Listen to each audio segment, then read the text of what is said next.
I'm still trying to get over the whole phrase. So this whole thing on Winzir right now, what you see on the Nature Spring bottle.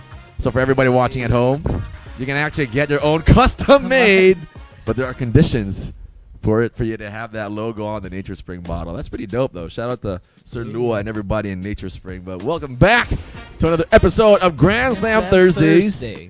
I'm your host, Javin Kinyanala. And I'm Christian from Bucket Vault PH. On this show, we'll deep dive into the world of sports, covering all your favorite games, players, and unforgettable moments. Each Thursday, we'll bring you the latest news in sports, the triumphs, the defeat, and everything in between. From the thrilling comebacks and nail-biting finishes, we'll bring you the highlights and analysis that you cannot afford to miss. And here's the best part. We want to hear from you, our passionate audience. Reach out to us in the comments section and share your thoughts, questions, and predictions. Now, how about we start today's episode with a giveaway? The mechanics are simple. Share this live. Guess which NBA player we're going to be showing on your screens, the pictures, and comment your Winzir ID number with your answer. And of course, again, you may comment on our Facebook Live only, as right now we are on YouTube as well. Yeah. The first to comment with the right answer will win. And for this evening, our games consist of 2 games of Guess the Player based on their past teams and 2 games of Guess the Player based on their nickname, and 1 winner of 500 pesos based on the hottest take of the night. So this is why they all got to comment, they got to chime in, they got to give us their most fire comments. Everybody watching the live tonight. And I believe we're missing our little handy dandy, what do you call this? The iPad, the pad. Oh, we need the pad. Where's the iPad? Oh, we need the pad. Again, Javin Kinyanala and Christian Monte Falcon. We got our crew. We're in YouTube right now, Jeff. We're on YouTube. That's going to be pretty fire. I thought, because now Winzir's all over the place. The only place we're not on is TikTok. You know what I mean? Spotify. We're so excited for Spotify. They got to let us know when we're going to be live on Spotify. That would be pretty dope. We got the mics. Jax. Jax is not. Kung nasan ka man, Coach Jax. Coach Jax, wherever you are. But Jax is not missing. He's still actually on his way here. Ta-da. We got the pad for you guys. All right, here we go. We've got 34 people watching tonight. And people, hi, watching from Nueva Vizcaya. Shout out to Kenneth Durwin. Good evening, Kenneth. Good evening, Kenneth. Hope you're having a good time. Let's do this. Let's go, baby. Here's the first game. First one up on the board. Show us the first picture. Who is this NBA player? He first started off. This is tricky. He started off with the New York Knicks. Okay, and then he moved on to the Dallas Mavericks. And then he is now currently with the Washington Wizards. This is a tough one. I'm pretty sure not a lot of people know this. Also, good evening to Marvin Villazon. Evening, Ben. Who's back? All right. All right. This is a tough one, honestly. I mean, Tony Kai Soto eh. Yun nga. He was drafted by the New York Knicks. He then moved on to the Dallas Mavericks and is now currently with the Washington Wizards.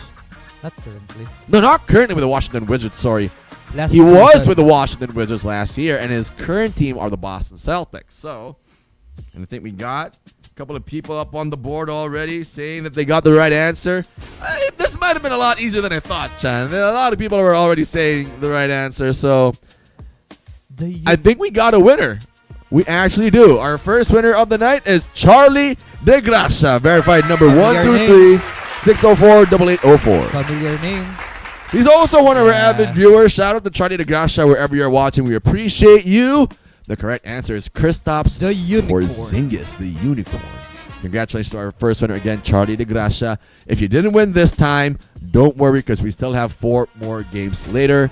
So keep on watching. Now, I want people to chime in on this one, Chen, because it's going to be very interesting.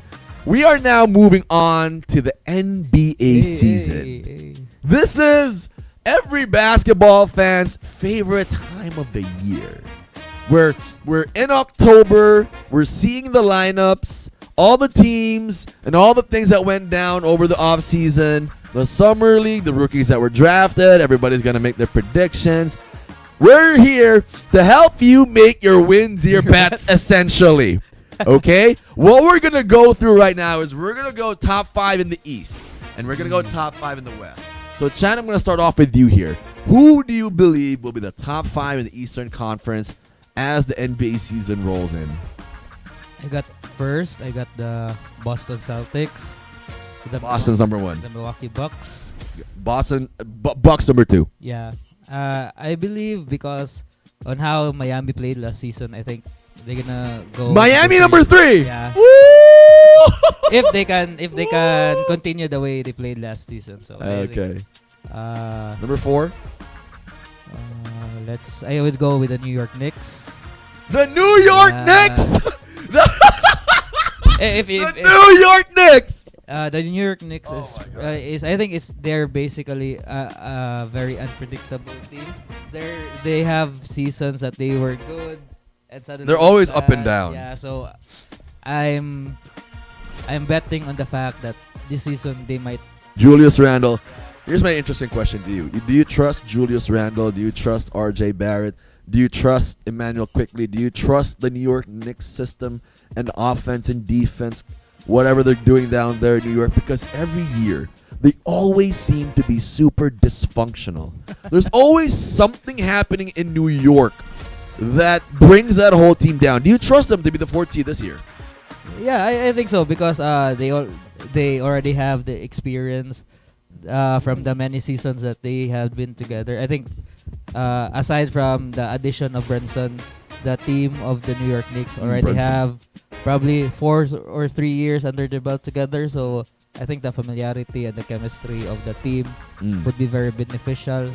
I hope that Randall would go back to his all-star form and Brunson would continue the way he played last season. So yeah, I got the New York Knicks at 4, and I'm not really a big Eastern Conference fan, so Obviously, because you're a Laker fan, you're more akin to the West.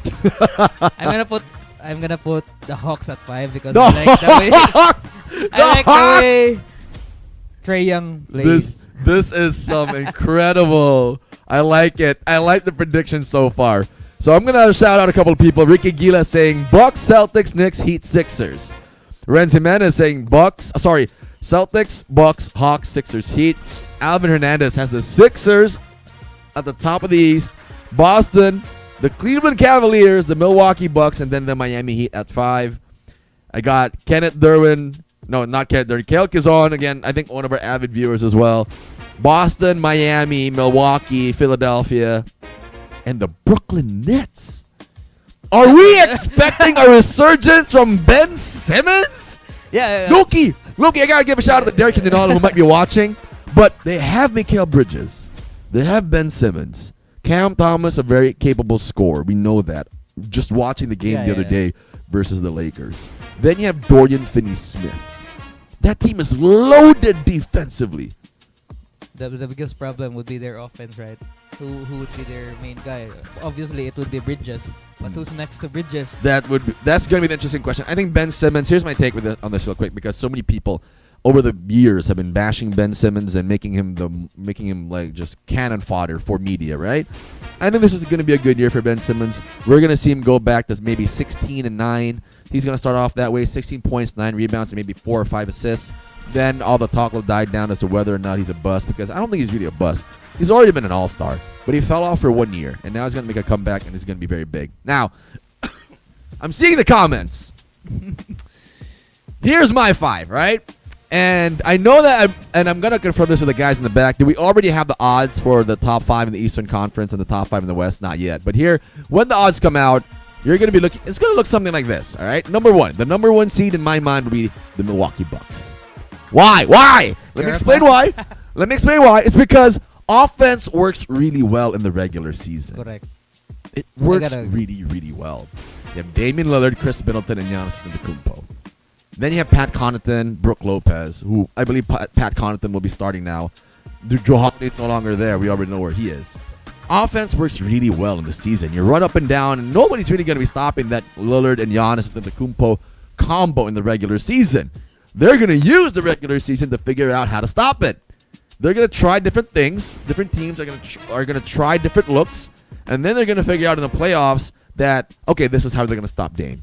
This is how they're going to stop Giannis. All right? Number 2, definitely the Boston Celtics. Obviously, to me, the Boston Celtics right now are even the favorites, not just to win the Eastern Conference, but to actually win the NBA championship. That's correct. Actually, I saw a stat that they're favorites to win the entire championship. I believe so. Banner number 19. 19, right? Yeah. Banner number 19 is definitely under win. The one thing I can say about Boston is that they are loaded on both sides of the floor. Jason Tatum, Jaylen Brown, Derek White, Drew Holiday, Al Horford. That 5 alone, that's a death 5. That's a very good 5 on both sides of the ball. And if you look at the preseason, right, Kristaps excelled. Oh, and Chris, you gotta put Kristaps he's in always there. open when Brown, Tatum gets the ball, and obviously Tatum and Brown won't be tired for the entire season because they already have Drew Holiday to handle the ball. So Boston's scary. This is what they needed, in my opinion. For the longest time, and no offense to Boston fans, if you thought Marcus Smart was some kind of a deal, he just wasn't. This much is obvious. For the longest time, Marcus Smart, was he a go-to guy offensively? Could you rely on him down that end? Maybe, maybe not. And why do I say maybe, maybe not? It's because sometimes you can, sometimes you can't. And in the big games, oftentimes you couldn't. Drew Holiday is a guy who's proven in big games he can rise to the occasion. Maybe not defensively like last year because that was a bit of an atrocity. But one thing I can say about Drew Holiday is that he's a good leader. He's a great leader. He knows how to calm everybody down. We've seen that happen when the Bucks won the championship. He's a guy that you can rely on both sides of the ball. Now, third for the Eastern Conference. I'm gonna go with a wild card here, and I'm gonna show my guy. Or shout out Benjo Gutierrez, and I'm gonna go with the New York Knicks. I'm actually gonna think. Here's why. Before everybody has a panic attack on why I'm picking the New York Knicks. All right. So the New York Knicks. Jalen Brunson. I think Julius Randle fixes whatever issues he has with the coaching staff. I think Evan Fournier starts to play a bigger role. And the New York Knicks really needed somebody else to be able to put the ball in the basket in big situations because Randle and his bull in a China shop type of style wasn't going to work. RJ Barrett, I think he's going to have a bigger year after coming off the performance with Team Canada. I would agree. All right. So New York definitely, they're a good team. All right. People for so long have taken a look at the New York Knicks and looked at them and said, this is a good place for me to defecate. And this is like a toilet team. They always do something every year that makes you say, New York. Typical New York Knicks. Right? Number 4, I'm going to go with the Philadelphia 76ers, barring some type of catastrophic trade. Because here's my take on this whole James Harden thing, right? And correct, Ricky Gillis, the Nova Boys. It's going to be big. DiVincenzo, Josh Hart, Jalen Brunson. That's going to be big. Shout out to Ricky Gila for pointing that out because that's going to be big for them. Dante DiVincenzo's a very capable defender. He's also a very capable three-point shooter. Right? 3 and D. 3 and D guy. When you have these 3 and D guys, it makes everything easier for you offensively. They can space at the same time. They can defend the best scorer of the opposing team. Correct. So win-win. Win-win for any team that has a lot of these 3 and D guys, which is why I think Brooklyn is not necessarily out of the picture just yet, right? And for my final Eastern Conference team that will be in the top 5 when it's all said and done, and everybody on Winzir, you can make this bet, all right? We keep telling everybody, you go back to this. How many calls have you gotten right, Chad? How many calls have we gotten right? A lot of people were laughing at us for the Gilas stake, saying that they're going to win gold. What happened, Chad? We got the gold, guys. We won gold. We won gold. That's a country. We won gold. Oh, my God. I remember. I'm going to tell you the story real quick, right? So I watched the game in a bar here in Cebu. And I was chatting a bunch of people up. And this is just for everybody, right? So I was chatting. And I know a lot of people can relate to this. So initially the bar didn't have the game in the main TV. And I was a little pissed. Like, they were featuring some kind of soccer game. I was a little pissed. I go up to the woman who was manning the table or the bar and I said, hey, can we put the Gilas game on? Sabi niya, hindi pwede sir kasi may nakauna na, naka-reserve ng game nito. Who's watching this game? Everybody here is Filipino. We want to watch Gilas. What the hell? Of course, I didn't say that. Yeah. But I was a little annoyed because all the other TVs had Gilas, but I had to turn around and watch the game, right? So the game ensues. First quarter, second quarter, the second half finally comes in. I move closer. I found a table that was vacated by a bunch of dudes, and they were foreign dudes. They vacated that table. And I got to the table where I just could see the game, like my eyes glued to the screen. I could see the score. Everything was clear. So the third quarter ensues. The fourth quarter ensues. As I turn around, they put the game on the main TV, Chad. And I was really pissed, but here's why, right? So here's a point of the story.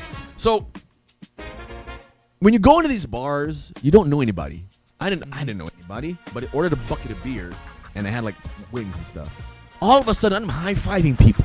I don't know who these people are, where their hands came from, what ethnicities and backgrounds, but I was starting to high-five people as the score started becoming apparent. Because I think it was like 60-70. I was like, all right, this game's done. And everybody was like yelling, everybody was like up in arms, and everybody was like celebrating. Because again, it's our first gold in 61 years.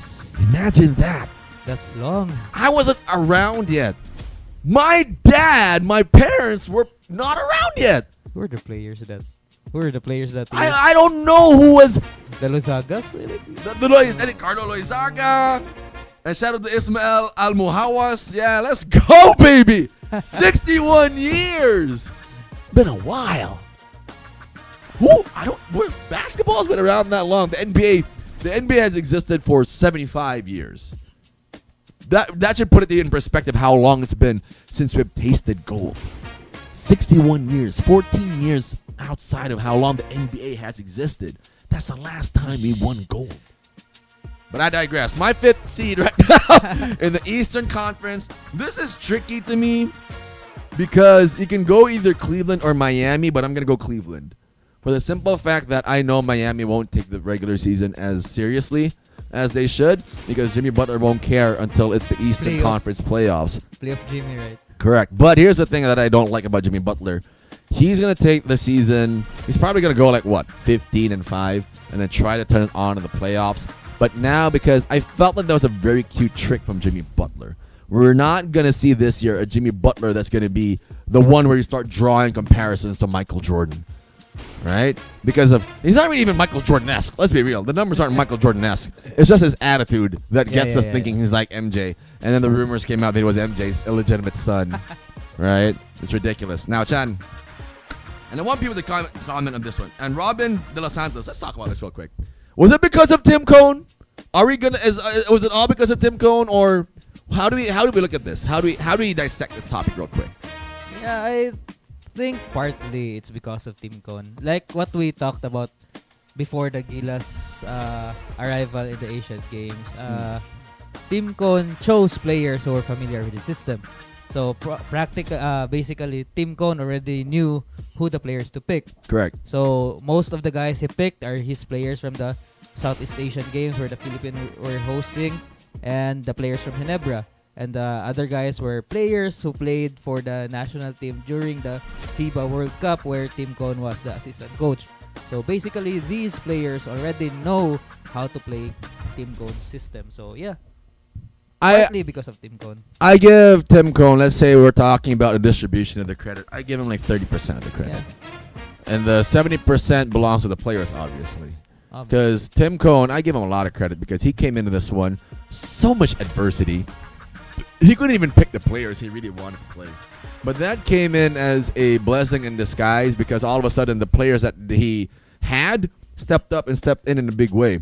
Kevin Alas was the magic bunot, and a lot of people. May story yan si Kevin Alas na naliligo lang daw siya. Tapos tinawagan siya ni Boss Al. Kevin, pwede ka ba? And Kevin eventually. Apparently, he has a cell phone. He has a cell phone in the shower. So, yung ganun, Kevin accepted 4 games practice, and Kevin won the gold. Kevin Alas is also the typical example of somebody who is staying ready whenever he's called upon, and you gotta appreciate that about Kevin Alas, right? And I know a lot of people will agree. Again, Tim Cone deserves 30% of the credit, 70% goes to the players because again, this was not the lineup that they really wanted. This was the lineup that was given to Gilas, and they made good with it however way they could. Now, Tim Cone again, 30% of the credit. Jen, let's talk about the West. This is a conference that you're very familiar with. Right? This is a conference that you're very familiar with. There's so much going on in the Western Conference right now. Correct. But who do you have as the 1, 2, 3, 4, and 5? And I want everybody to chime in on this. Who do you have as the Western Conference 1, 2, 3, 4, and 5? I want to hear about it. But Chan, let's go to you here, 1 through 5. Choosing top 5 for the West is very hard. As what you can see from the past years, even the 8th seed in the West can go number 3 in the East. So true. It's so hard to That's pick. not the case, though, anymore. Yeah. It's been a bit of a flip now. But if I would choose number 1, I would still go for the Denver Nuggets. the Denver Nuggets are a very deep team. They already know Coach Malone's system, and yeah, they're intact. Their roster from the last finals were the same people that would play for this season. I would, yeah, as what Jeff has told earlier, the regular season games are basically bombarded with offensive bombs. So basically, I would go. The Phoenix Suns would go number 2. Having Booker, Durant, Gordon, who's the guy? Eric Gordon. Yeah, Eric they Gordon. have Eric Gordon and Booker, Bradley. Durant, Bradley Beal. So, and they have Nurkic right now to get the board. So that alone is very hard to defend. And I saw during the preseason they placed Devin Booker at the 1. At times they switch with Bradley Beal. So every lineup that would be in competition with the lineup of the Phoenix Suns. So it's going to be hard. A lot of mismatches, a lot of open guys would happen. So yeah, I have the Phoenix Suns at number 2. I have the Lakers at number 3. I would put the Lakers at number 3. Oh! Yeah, I would put the Lakers at number 3. Wow. I think the Lakers had a good summer. They pick players that what they need, as what I saw during the preseason games. The D'Lo and Gabe Vincent back Combination. is good. Another year. I got to hear from the group, but go ahead. Another year for Austin Reeves. I think Reeves would be a hell of a player this conference. AD would be, if healthy, AD would be great. And I love the addition of Woods. So yeah, I put the Lakers Number at three. number 3. Lakers Number at 3. 4, I probably go with the Kings. I probably go with the Kings at number 4. At number 5, probably the Clippers. If The the drama queen, if the drama queen would play the whole. Don't do that. Don't do that. Yeah. Oh my goodness. Okay. So a lot of fans are saying more or less the same thing, right? So Nuggets, Suns, Clippers, Grizzlies, Lakers for Denver Girak. Suns, Nuggets, Warriors, Kings, Clippers for Renz Jimenez. Niv Salas has, shout out to you guys by the way. Thank you so much for watching. Nuggets, Suns, Clippers if healthy, Kings, Warriors. Vicky Gila, Suns, Nuggets, Warriors, Lakers, Blazers. Robin De Los Santos, pretty sure this guy's a Laker fan. Denver, Los Angeles, Golden State, Sacramento, and Phoenix. All right, here's my top 5 guys. And here's why also. Number 1 will be the Phoenix Suns. Offense is such a big thing this regular season. Yeah. And nobody's probably stopping that troca of Bradley Beal, Devin Booker, Kevin Durant. The problem there is, do they even have the head coach to pull that off? That's 3. Those are 3 guys who can put up 30 a night. The question that needs to be answered there is, will they have enough possessions and touches for all 3 of them to put up 30 a night? We've seen big threes, super big threes formed in the past. For example, LeBron James, Dwayne Wade, and Chris Bosh. Chris Bosh had to be the one to take a back seat because not all 3 of them can take every shot. Correct. Not all 3 of them can take every shot. So who else will step up for the team? That's going to be a big question mark for me. But It's an ego question, right? Who It is. Who would step back? Who will step back and say, all right, I'll take maybe 10, 15 shots. You guys can take the other 20 shots.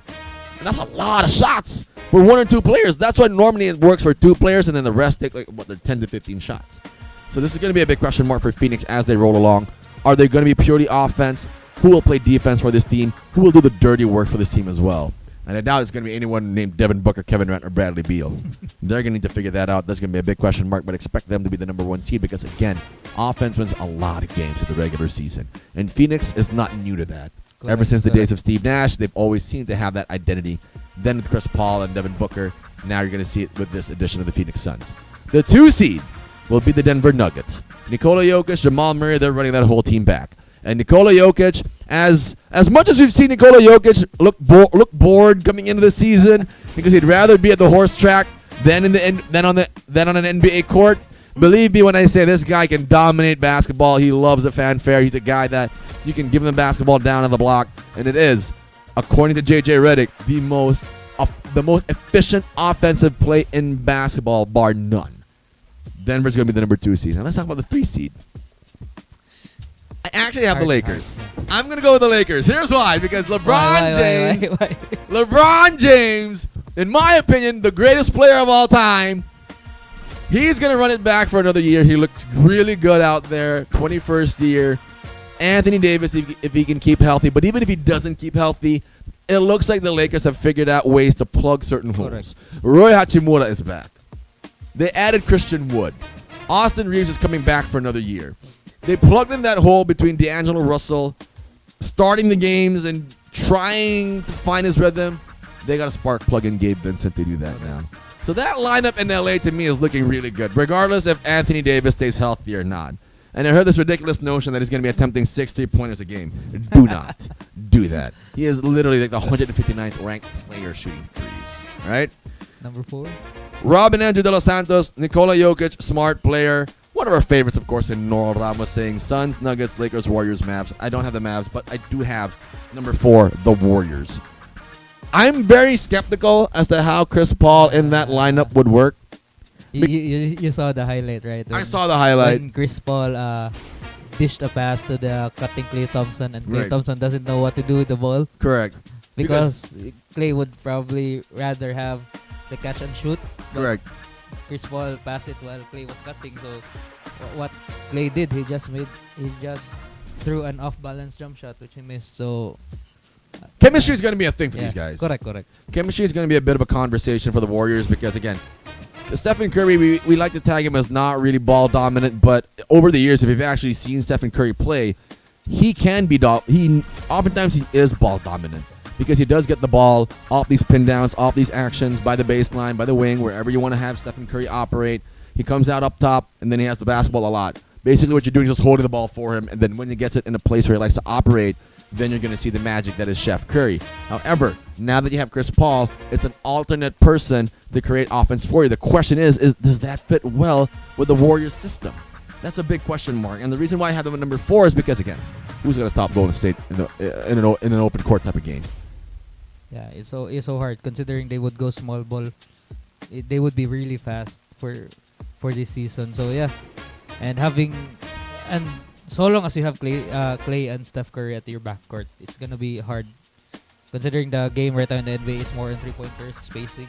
So yeah, the Golden State Warriors is gonna be tough this season. But yeah, as for you, if you have him number 4, I think the Warriors for me, I have the number 7 or 8. So Probably. I mean, they got to work out a lot of different things there, but I have them at number 4 for that particular reason. In the regular season, they're going to win some games. Alvin Hernandez, LeBron will win his 5th championship and 5th Finals MVP next season, bold cementing his statement. legacy as the GOAT. Bold statement, brother. from Alvin Hernandez. I want people to chime in on this real quick, right? Will LeBron James win his 5th ring? I think it's going to be an uphill climb because of Boston. It's too early to tell. And all those teams in the Eastern Conference, they are legit. Yeah. The East is a beast right now. Noel Ramos, small ball effective for the Warriors, except if Klay playing the 4, up with Klay off the bench. Yeah, this is why you're not a coach. This is why you're not a coach, Neil. Why in the here's the 5 for the Warriors, right? Chris Paul, Stephen Curry, Klay Thompson, Draymond Green, Andrew Wiggins. That's your 5. That's your 5. People forget Andrew Wiggins is on that team. That's a solid 5 already. That's actually. a very good 5. I don't know what you're talking about putting Klay Thompson on the bench. Because if Klay Thompson's on the bench, who's going to come out on the floor? Kaminga? Who's going to come out on the floor? They have nobody. They have nobody on their bench Klay. who can replace Klay the way Klay shoots the 3 ball. So, 5th will be the Sacramento Kings. Go beam The Arab- City. Light the beam! Light the Light the beam. beam! I remember Steph Curry in Game 7 just like slapping in the air. But the Kings are a very effective team on both sides of the ball. Domas Sabonis, De'Aaron Fox, Malik Monk. That team is still intact. They're going to be one hell of a team this year with experience under their belt. It's always one of these things with those teams. They're young. Correct. They gain experience. Chan, talk to me about that. When you know, because we've experienced a lot over the past couple of weeks playing in the MCBL. But when you're talking about a young team with a De'Aaron Fox, with a Malik Monk, with a Keegan Murray, with a Domas Sabonis, what does experience mean to a young team like that? Yeah, it's so very valuable, no, that they would get experience. my uncle is a big avid fan, and he resides in Sacramento. Oh, So he wrote NBA, might want to show him this clip afterwards. yeah, NBA articles before. Mm. The past version of the Sacramento Kings, when they have Cousins and they have Tyreek Evans and True, they two did. They other did. players, the biggest issue for him there is the attitude of the players. Mm. Although Some insider information. although DeMarcus Cousins is really good, but he doesn't bode well with his teammates. And my uncle said the biggest factor for him on why the Kings succeed because the players gelled at the same time of the leadership of Mike Brown. I think was a very vital cog for the Sacramento Kings this season. And for this season, I think they would be a dark horse for the West because they're intact. Sabonis would be there, and you would be assured of Sabonis playing 70 games despite injuries. The Aaron Fox would be there, and if you look at the lineup of the Kings, it's very deep lineup. They are a deep lineup team. Yeah, That much we can say. and you remembered earlier you stated having a 3-and-D players in your team would be very useful. The Kings had a lot of 3-and-D players. They do. David Mitchell, Malik Monk. They have a lot of players who could fill that role. Apparently, JaVale McGee is with the Sacramento Kings. And Yeah. the EuroLeague MVP and Chris Duarte. Shout out to Ricky Gila. That's actually a pretty good The Kings piece of the Kings information. are very deep. They're this season. deep this year. Wow, the Kings are going to... Robin Andrew de los Santos, I'm going to hold you to this, sir. The Kings will go into the Western Conference Finals against the Lakers. Another cooking game 7 Oh joke. my god. Oh no! Another cooking We're game not 7. going back No to way. 2001? 2001 was it? 2001, right? If that would Oh my happen, goodness. it would be very exciting for Oh the my 2000 goodness. Laker Kings fans. That would be like Very nostalgic. not only would that be nostalgic and Joel Monte de Ramos, Portland could be the dark horse. I'm not sure. I don't see Portland. I think we made a call they'll be like the 14th or 13th seed. They're not going to make the play in. But let's talk about the Lakers real quick as we pivot into this graphic right now with Roy Hachimura and Jonathan Kuminga. And then there was even a graphic where it was like Roy's Dinwiddie somewhere. Ruiz didn't Roy Dinwiddie. But Kings and Lakers, that would be a very interesting finals for the Western Conference because it would bring back old memories. Kings fans would be irate when they remember what happened the last time. Remember 2000? Remember 2000? Was it 2000 or 2001? It was 2001. 2001. Because 2000 was the Lakers and the Blazers. 2001 was Mike Bibby, Chris Webber, and those guys. Kobe took the shot, rebound by Shaq. Correct. Outside slaps the Ori. the ball, outside the Oh Ori. my goodness. Just a Yeah. nightmare for Kings fans. So, that's my 5. So my 5 goes, I got the Suns, the Nuggets, the Lakers, the Warriors, the Kings. You have the Nuggets, Nuggets, the Warriors. No, the no. Nuggets, the Suns. Lakers. Nuggets, Suns, Lakers. I have... I forgot what team I have there. You had the Kings? Yeah, I got the Kings. And I think you had the Warriors. No, you didn't have the Warriors. No, I forgot because my mind was stuck with the That's 2000 fine. Lakers. That's fine. The game. 2000 Lakers. In the Eastern Conference, though, we have the Bucks, Celtics. I had the Knicks at 3. We're almost the same. at We're almost least. the same. But Except the flip exception- between the Bucks and... announcing the arrival. Right. Just the flip between the Bucks and the Celtics to start. Then you have... I think you had Miami Yeah, and I 4. have the Atlanta Hawks. and the Hawks. I think that's a ridiculous call, Atlanta. Hell no.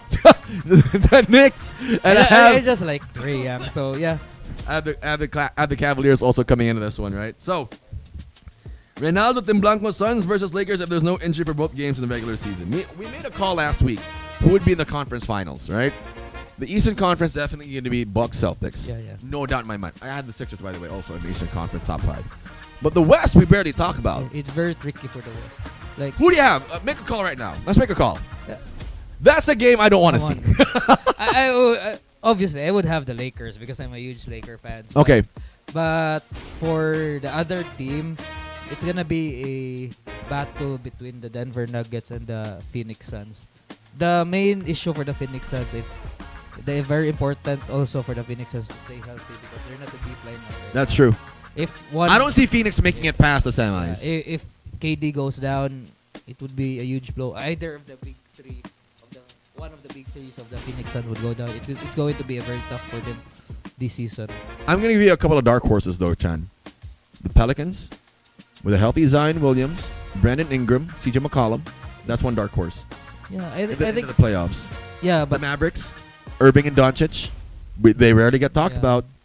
They rarely get talked about, right? yeah, And correct. then I'm looking at a couple more here. OKC, Still young. I think. Chet, Yeah, Chet Holmgren, Shea, Lou Dort. The only experienced player for them is only Shea. Shea. Yeah. So if they would hold their core probably 2 or 3 years more, I think probably the OKC Thunder will be a threat on the Western Conference. Robin Andrew De Los Santos, Kevin Durant cannot handle that team.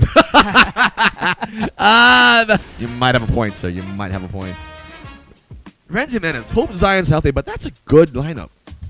Yeah. We saw how they were the number 1 seed when Zion played. If you remember last year, Yeah, last year. they were the number 1 But seed. when Zion went down, They went all the way down. They went to like what, the But 8th? I think it's already expected for Zion, no? But the biggest X factor for the Pelicans is what kind of Brandon Ingram would play every game. Because Brandon Ingram is very inconsistent with the True. way he plays. True. Sometimes in order to get 25 points, he needs to take 20.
For Stephen Curry. I don't care what you say. remember Fight me for it. the Vin Diesel, Vin Diesel memes. Yeah, the one we Uh, split. Yeah, Yeah.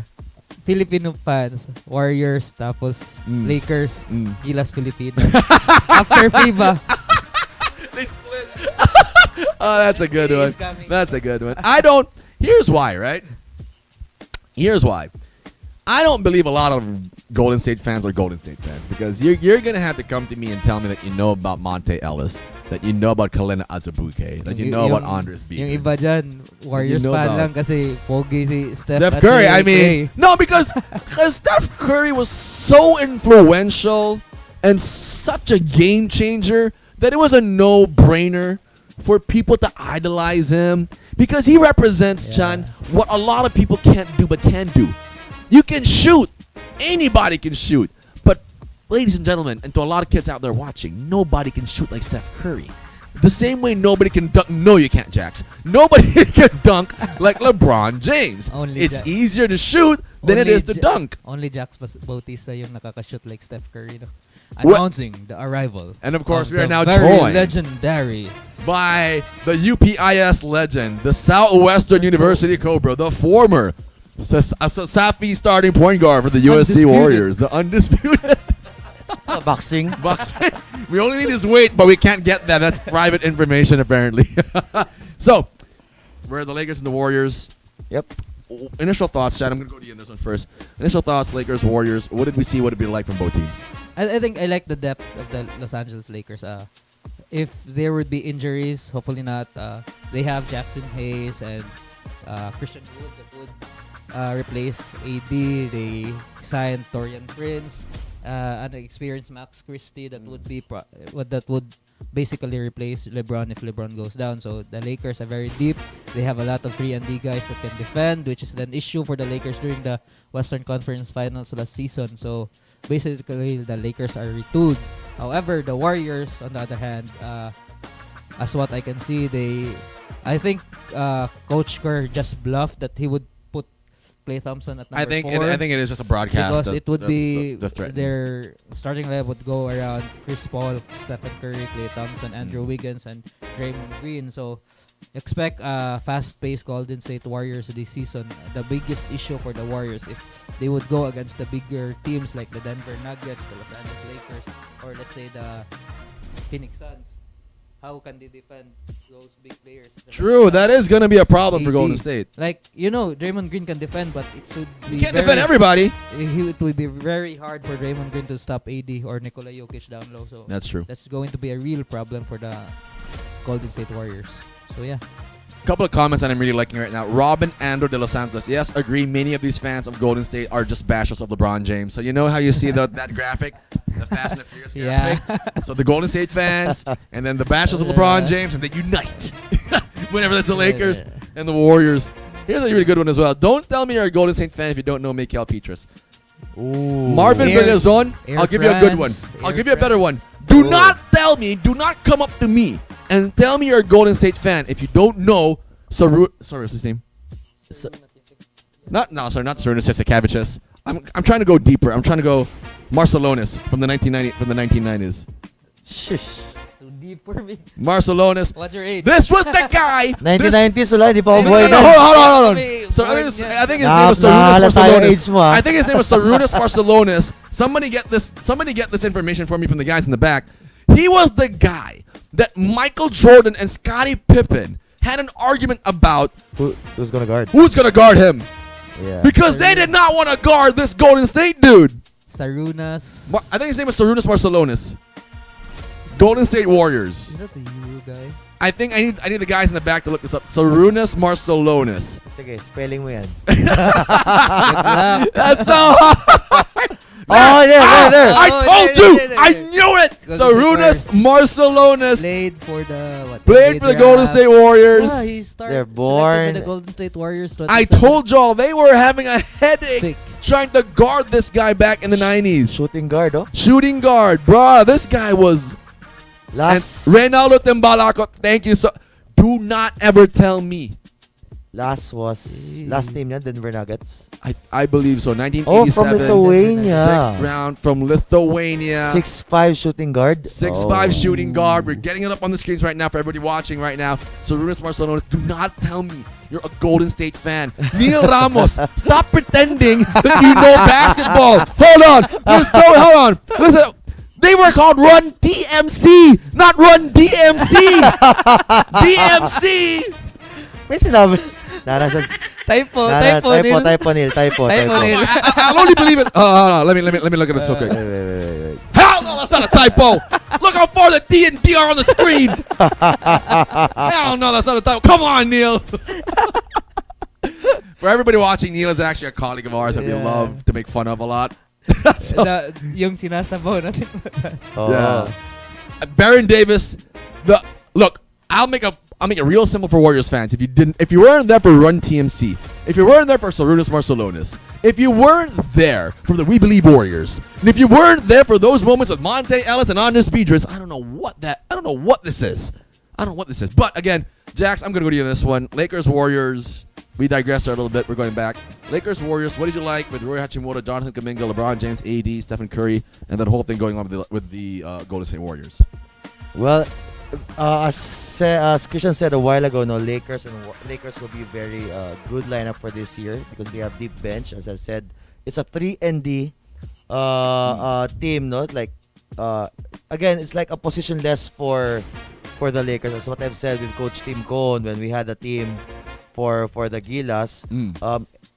Typically, there's not really a pure shooter, but everybody can play good defense. So I think they can make the run for this one, but I'm still trying to think if they can make it, maybe Western or I don't know. But then again, we got the Warriors. CP3 for this as a point guard myself. How lucky are you when you're gonna have a big guy, a small guy, left and right who can you can pass, you can dish sometimes, Correct. diba? So as a point guard, it's like a heaven for him, no? Because it's automatic, maybe 10 to 12 assists per night. It's like Coach Mike Reyes having Jax Bautista. Oh, Is that it? Is that it? Grabe. I was waiting for that. Grabe. I knew you were loading that one. I knew you Grabe were loading naman. that one. Oh my goodness. Here's a good one. Shin Asuzenas. There were so many bashers for LeBron James when they defeated the Warriors last season in the semis. During the Lakers and the Nuggets, the Warriors fans switched to the Nuggets to support the defeat of the Lakers. Golden and State LeBron Nuggets, James. right? The Golden State Nuggets. All of a sudden, all these Warriors fans who hate LeBron James so bad, all of them are now Denver Nuggets fans. All right. Golden State Nuggets. Let's talk more about the hype train here real quick. And I have my opinion. We talked about this, I think, in the talked about chat. it earlier. And Jax, I'm gonna go to you on this one because we haven't had a lot of chances to talk. Very super busy guy. This guy right here. I'm Right? sorry. Medyo busy.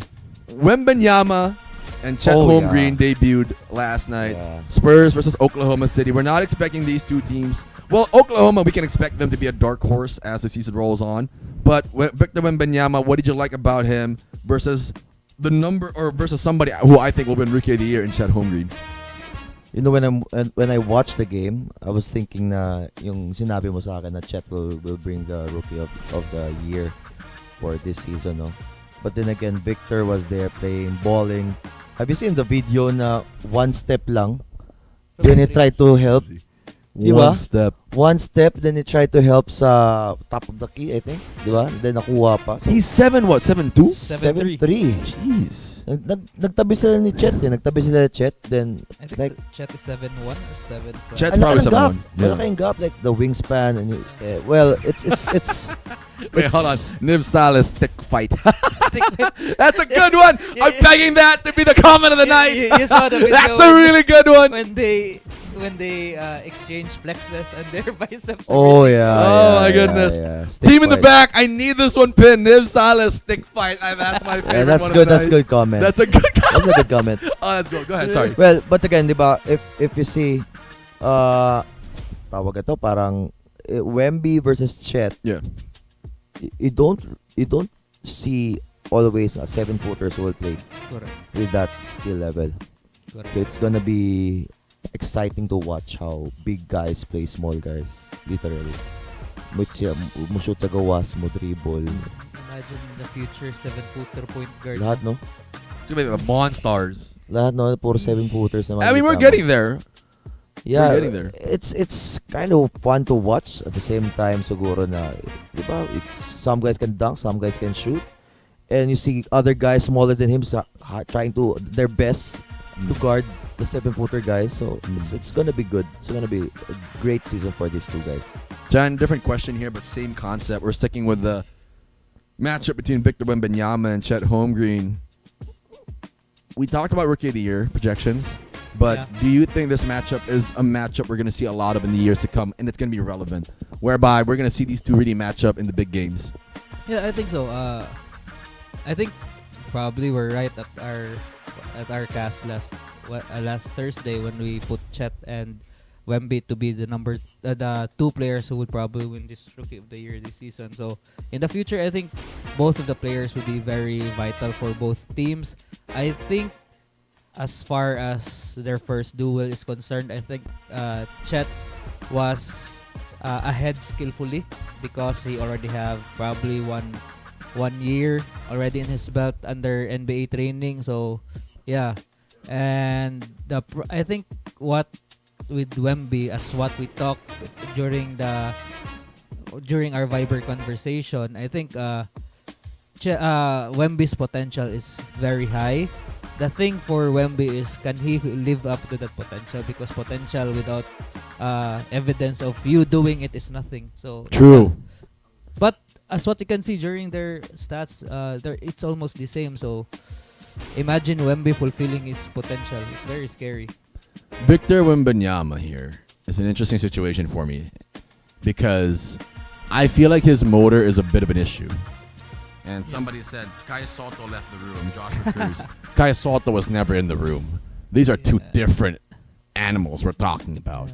And Kai Soto has a lot to catch up Kai on. is really far from these. These guys. two are just different. Why? Probably a few years ago, probably years ago, when Kai was in the hype, and these players are also at the same age. As They were on the rise. Yeah.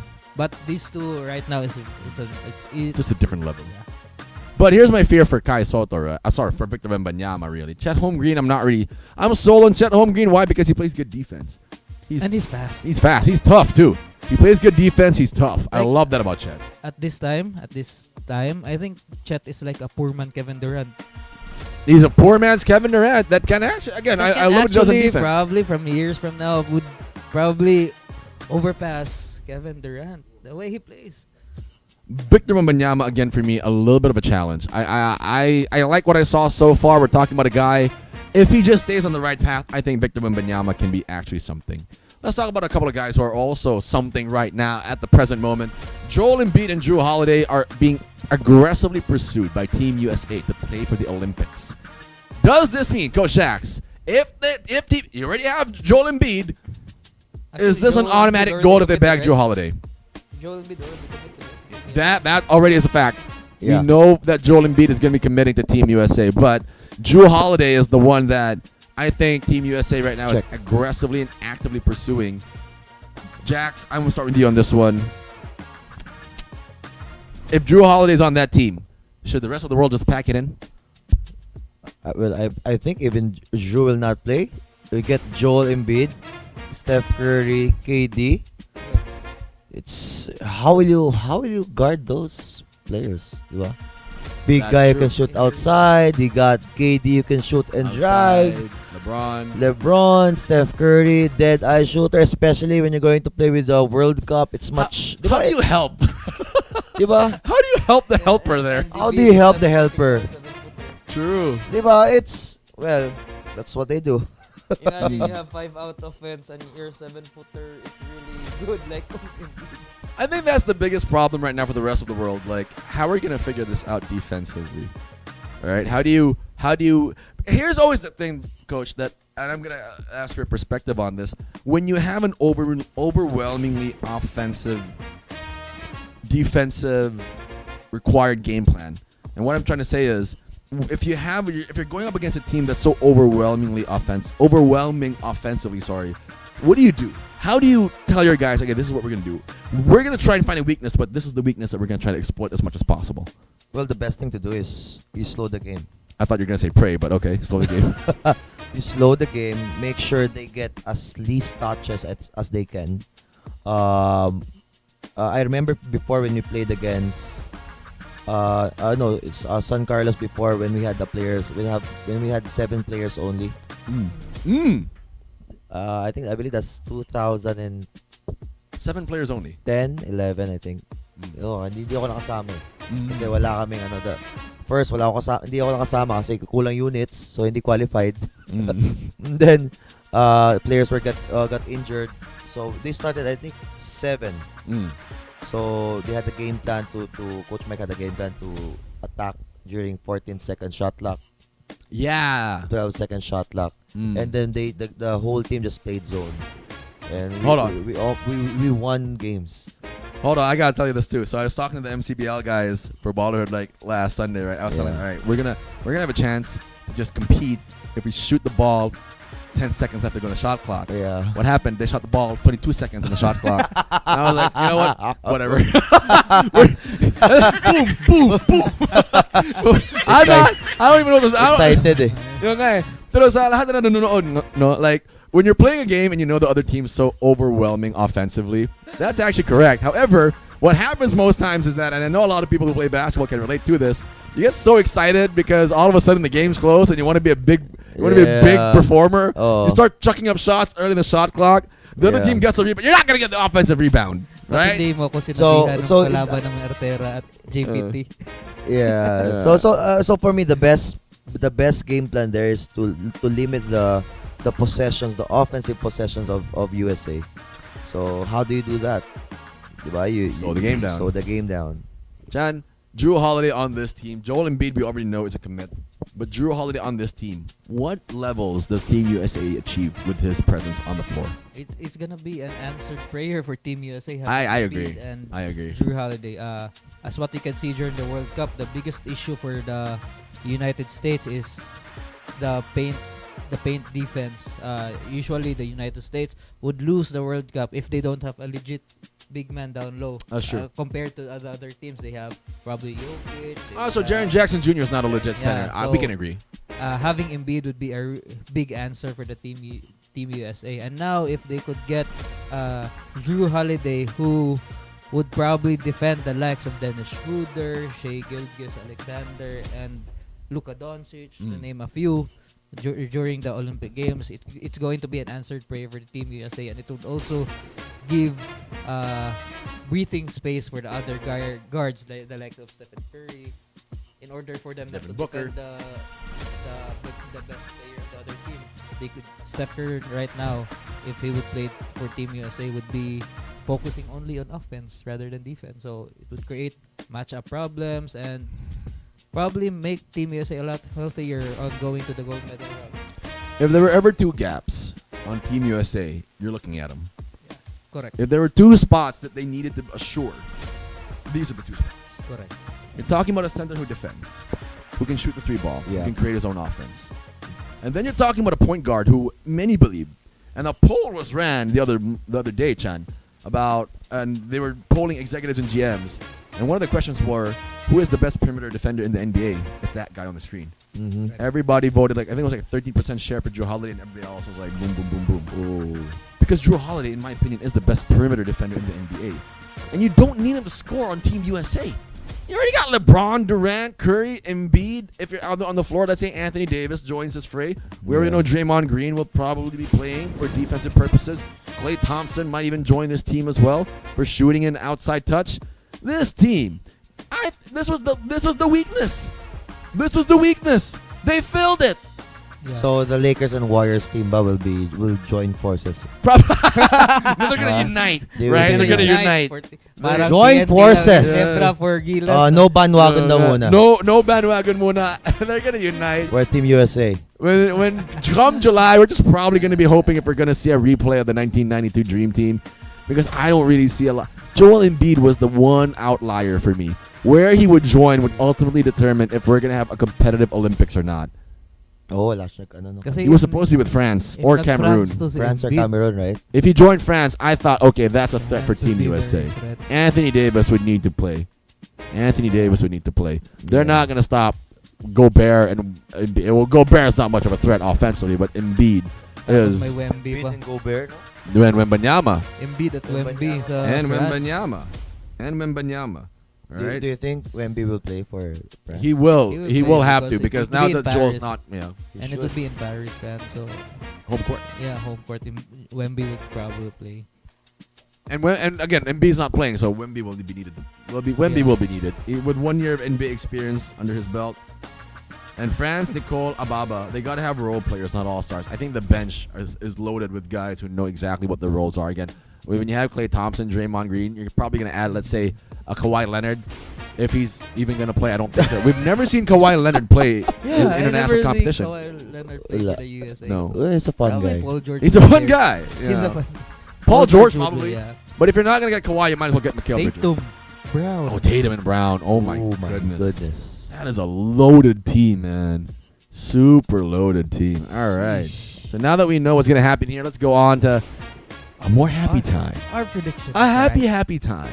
Where this panel that you're looking at right now, Jax Bautista, the MCBL commissioner, founder, Jeff, Grand Time Sports, Bucket Vault PH, Christian Montefalcon. We called it! When? When did we call it? A month ago? Yes, Makikita ba yung video natin doon? Is there, can we Wala, get up the no? video? Sayang, dapat pala nakuha natin yung video na. I can actually send it to you and you can pop it up. Right? But we called it. For replay, we called it. Let me send it to you right now. Let me send the group chat real quick, right? We're gonna do this real quick, right? Chan, start me off here. Tim Cohn's defense, was that key to Gilas winning the gold? For sure. I think during the World Cup, Tim Cohn was the defensive coach for Gilas Pilipinas when Coach Chot was the head coach. So, yeah. And I think aside, many people would praise Coach Tim Cone for his triangle offense, the way he handled the Ginebras offense. But Tim Cone is a really good defensive coach. He understands. I think it was boss Al Francis Chua or someone said that Tim Cone is willing to move 2 steps backward in order to have 1 step forward ahead of the opponent, just like what he did during the finals. He benched Junmar Fajardo and placed Ange Kwame there, and Ange Kwame's presence was create dividends for Gilas Pilipinas. So yeah, Coach Tim Cone's defensive tweaks and his knowledge in coaching is really beneficial for Gilas Pilipinas gold medal win. Jax, here's an interesting question. There's now a lot of people saying that Coach Tim Cone is the greatest coach of all time. Agree or disagree? Philippine context. Philippine context. Philippine context. Yeah, You probably had this of award course. for the longest time. Of course, he's the greatest coach because he Greater got than Ron Jacobs. That's the question now. No, but Is he greater but than the Ron difference Jacobs? mong good is Coach Tim is still here. Yeah. Diba? Like he's still developing, is still with the program, is still with improving what he can improve now. But again, because of Coach Tim's defensive tweaks, yung nga, sabi diba, kicks to Gilas gold medal, because of the adjustments. We all know Junmar cannot really play that pick and roll. He's horrible defensively. Yeah, he's horrible defensively. But then again, it will help. It will help kasi talaga if you know your players. Eh. Correct. So that's where they put Ange Kwame. We were very lucky we got Ange Kwame, from a great program coming from Ateneo, who knows how to play defense, who understands the game, who understands the counters for each pick and roll. That was a good pick for Gilas, no. Yeah, I believe Team Cone, yung games before na yung games nga natin, I think those are just simple plays eh. Hindi na pinahirapan eh. Simply pick and roll on top, side pick and roll, just do ball movement. I think they did not try. I think or hindi na nagawa talaga yung triangle offense eh. Because of lack of preparation talaga. Let me throw this question your way real quick. And I want the fans to let me know, or everybody in the comments blow it up real quick, right? Let me ask you all the same question too. If you were going to be the one to pick for the international team, Gilas team, we're not talking about local context, we're talking about the international team. Let's do an SBC real quick. Start, bench, cut. Tim Cone, Tab Baldwin, or Raiko Toroman. Who would you start? Who would you bench? Who would you cut? Different. In this case, it would be the head coach, would be the assistant coach. Who would you leave off? I want everybody in the comments. Ako pa talaga. Let me know. Ako pa talaga tanong mo. Oh, this is a good one. Tab Baldwin, who everybody was praying to come back. Raiko Toroman, who, to be fair, was on the right track, but they let him go for contract reasons. Yeah. Tim Cone, as a head coach, has only won 1 gold. To be fair, this is his first, I think, go-around as a head coach for Gilas Pilipinas. He's been the winningest coach in the PBA. Great. You can also be the winningest coach in the Panalay Leagues. Great. But that doesn't necessarily make you one of the best coaches in the international scene. We're about to find out. But, Coach Jax, I'll put you on the spot. Who do you make as the head? Who do you make as the assistant? And who do you cut? Well, I think for me, it's a head. For me, for the head will be Coach Tab. Assistant will be Coach Tim. And you're going to let go of Raiko. I'm gonna let go of Raiko. Jan? I got the same. Same. I actually had the same. Ang question ko lang, ba't di mo sinali si Coach Chot? Oo nga eh. I think not only would that be cut because of the fanfare, we would be questioned for having him included. People would be like, oh, well, what about this coach? This coach? Nah, I mean, all right, cool. Pag tinanong mo sa akin, lalo mahirapan. Sobra, di ba? Patay na Coach Mike yan. Here's why. I love Coach Tab Baldwin because his system, what he does with Ateneo, the shuffling of players in and out, every year is just something that we have to factor in with his ability as a coach. There's a reason as well. When you're talking about being able to manage players that go in and out, Team USA had Mike Krzyzewski as their head coach. You need somebody with the experience and a system where when you plug players in, they can mesh into it efficiently and well. Correct. Tab Baldwin knows that very well. Tim Cohn, because this is a guy who's proven that if you trust what your philosophies are and you know that your philosophies work on an actual normal scale, the scale being a regular basketball game, and you scale that to something like the international scene, like the A-Shad, where you play defense and you trust that part of the side, or you trust that side of the ball, and you trust the players that play that side of the ball, you're going to win. That's what we saw today, and that's why we won gold after 61 years. Oh, yes. Now, Coach Reyes, coach manager. Coach. So a lot of the fans are saying that Tab, Tim, Raiko, Baldwin for head coach. I kind of agree. Wave Josh Reyes. I set up Nib Silas's comment as the best one for the night. That's currently running. So, and then on the flip side, after we won gold, Iran's head coach called out Gilas Pilipinas for having way too many naturalized players. Chan, I'll start with you on this one. The question isn't really being asked properly here. The question is, should we as a country somehow look inwards and say we can win it with the players that we've homegrown, that we've developed in the grassroots programs, compared to us going to other countries and saying, hey, can you play for us and just become a Filipino? What's the angle there? I think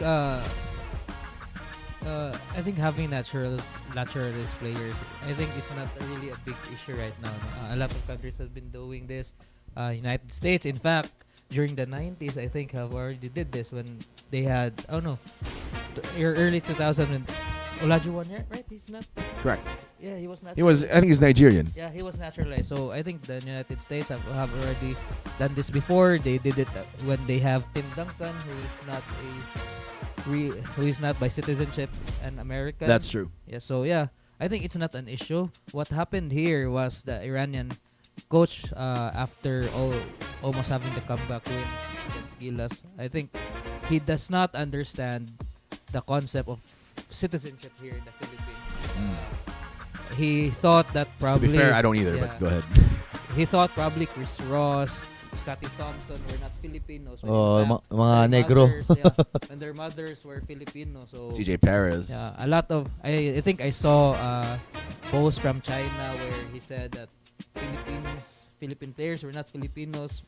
He placed there that the fathers and their parents are retired force for the United States. A lot from these countries didn't know how citizenship in the Philippines works. So yeah, I think somehow it's sort when I look at the Iranian coach, I think he was just a bit butthurt by the way they lost during the semifinals, and he called out the players that are half Filipinos, which I think it's unfair. And the Philippines played by the rules. The Hagok allowed this, so I don't think where's the issue there. Not only did the Hagok allow this, they actually even tried to hurt Gilas Pilipinas' chances as that whole fiasco with eligibility and allowing which player to play played out. But coach, quick take here. If you're the coach of Iran, or if you're a coach, let's say you're a coach, right? Because you are a coach. You see the other team and you're like, well, these guys can't be Filipino. How do you process that? And how do you think, okay, well, we're gonna need to play. How do you process that? And ultimately, what do you think was the situation here with Iran and the Philippines and the reaction from coach here? Definitely. Tinatanong nila yun. Sabi ko, Filipino ba talaga itong mga to? Okay. Well, it's kind of normal for in an international play talaga kasi hindi nila alam talaga kung ano yung background talaga mismo. So there will be doubts talaga na seeing those guys, especially maybe paglaro, hindi sila nagtatagalog. Puros English. Probably. Di ba? Puros English yun. Their way to communicate is English sa lahat. So maybe it adds up to the pagdududa talaga for Iran coach, no. So well, you gotta live with it. So you just want to play. Just let the proper organizing committee do it. So I think, and it's so hard right now to find or look for pure Filipinos, considering we're colonized for 300 plus years by the Spaniards Spanish. and Yeah. Japan. No, the Americans came in and then Japan Japan. came. Oh, So, tapos meron pa mga, yung Clark, apelyido, Clark mga Pampanga. Bautista eh. Ako nga, Bautista nga ako eh. Lying Spanish eh. Yeah. Oh. Parang Spanish. Pero Spanish. hindi ka na makakahanap ng... Kung gusto nila humanap ng pure Pinoy, doon sila doon sa... Dulo. Yung mga... So Ifugao's ganun. Those people don't even have a name. Do they have a name? I'm not even sure. I could be wrong. Right? So let's move on to another topic where we're talking about two people who are also from the United States. And Japhet Aguilar and Marshall Lassiter. These guys deserve their flowers. You know what I mean? Last dance na pala. This no? is the last international game that they were looking to play. They're gonna put up the laces, or they're gonna retire their jerseys for Gilas Filipinas, which I think Japhet Aguilar, we've seen him so many times in so many big games ever since he came out of college, joined the Gilas program, hyper athletic, power forward. Except yung finals na stress ako ka dyan. Oh yeah, that. I mean, I was banging my head on the table. I was What so the hell? Japhet during the finals. What the hell, man? Pero sayang talaga. Sayang si Japhet, no? Like, sayang na sayang ako sa kanya. Like, his athleticism, his height, His explosiveness, too. Explosiveness, but hindi talaga na-develop no for... Di ba siya ngayon first sana na pang... One of the first. Yeah. That we took out from, I think, Western Kentucky. Pang states, di ba? So, sayang eh. Well, May bold statement nga si Coach Raiko sa kanya before. Japhet is gifted overall, but yung basketball IQ niya, kung sabi niya nga, if si Japhet with his athleticism tapos IQ ni Chris Chu, mag-NBA talaga siya. So, yeah, sayang but no? considering it's their last dance, so kudos to these two players. I Yeah. like it. I mean, not much to be said here except that these guys deserve their flowers. And Especially Marshall. Yeah. Marshall Legit Lassiter, for me, shooter. was somebody that never... The one of the few times I loved Marshall Lassiter was when he played for Powerade.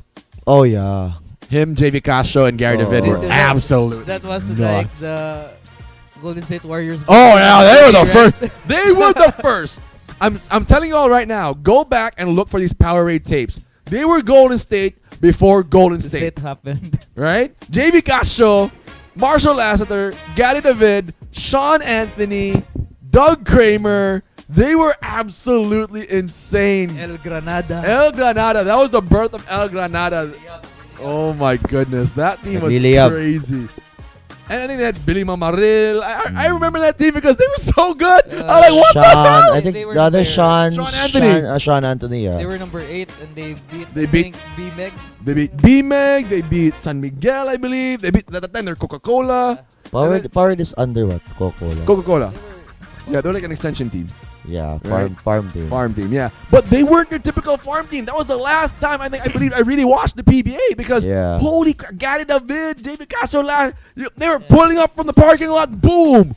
It was just unfortunate that when the finals came, I got like they 4-1. had Yeah. the Alapag, Castro, Harvey Carey, Asher, yeah. Ali Peak was But still after there. that season, Marshall was traded then to San Miguel after that. Yeah, they blew it up. I thought that was ridiculous. Like, I thought that team was gonna be something special because I was like, oh, this is gonna be so much fun to watch, right? And I know a lot of team are watching. A lot of people who know what I'm talking about. You know what I'm talking about. That was a crazy good team. Well, Ngayon ka-age mo yung mga yun. to be fair, to be fair. What? Guys, can you guess the age of Japhet? Based on the facial value. Based on the facial. Zoom in. Next game, guess Japhet's age. I bet nobody can get it. I'm pretty sure no one can. All right, so Ipabet mo kaya yan sa Winzir.